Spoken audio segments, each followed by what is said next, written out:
Another concept that we can really use to help drive attention to the points on a web page or a landing page that we want people to pay attention to is this concept of eye movement.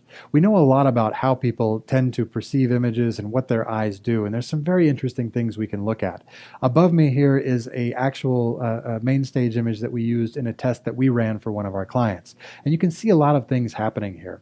First of all, people's gaze will tend to be attracted to a big image. And here we have this big colorful pie chart. And if people were to look there first and anchor on it, they would anchor right at that center point, which is the culmination of each of those lines coming together.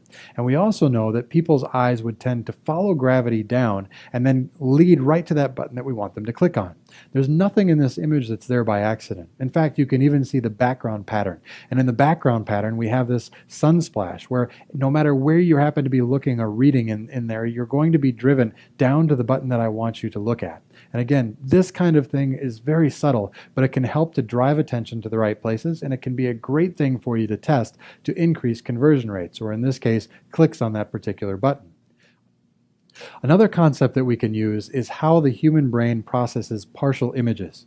Now, in both of these examples, what we're actually looking at here is a partial image. It is not complete. On the left-hand side, it's cut off on the bottom left, and in the right-hand side here, it's cut off on the bottom. Now, there's a couple of different ways that you can use this in your design. Over here on the right, we can see a very, very bad way to use this. So what we're doing here is we're actually taking the gaze off of that call to action or that product text that I want you to look at. Whereas over here on the left-hand side, instead what I've done is I've used this partial image to drive the eye right to the text that I want you to read. So again, little subtle things that you can use that can be fantastic for split tests that you'll run that can have a big impact on the conversion rates of your landing pages and of your clients' websites. Another concept with eye movement that we want to look at is that people tend to look at other people, and they tend to look where other people are looking. Now, magicians have known this for a very long time. This is the idea of sleight of hand, right? I'll look over here while I'm doing something. I know my audience is looking here, and then over here I'll do something else. And this is an idea that is certainly not new, and many, many people understand it. But we can use this in our web page design as well. I'll give you an example. We came across a client that had a website where on their homepage they had a really wonderful promotion going on, and they showed a model looking off the screen. And of course, when you look at this model, you look there and then you look off to your left and you wonder, wow, that's interesting. My coffee cup's over there. I'm completely off the monitor. A fantastic split test to do in this case would simply be to flip that image. And if you flip that stock imagery, my guess is that you would get a much higher conversion rate. And this is a great test for you to propose with your clients and use stock imagery to help drive the viewer's direction, gaze to the place that you want it to go. Now, there's been lots and lots of studies out there that have shown that this is a very, very, very positive correlation, that people do like to look at human beings and we like to look where they're looking. Again, if you have any doubt, do this experiment.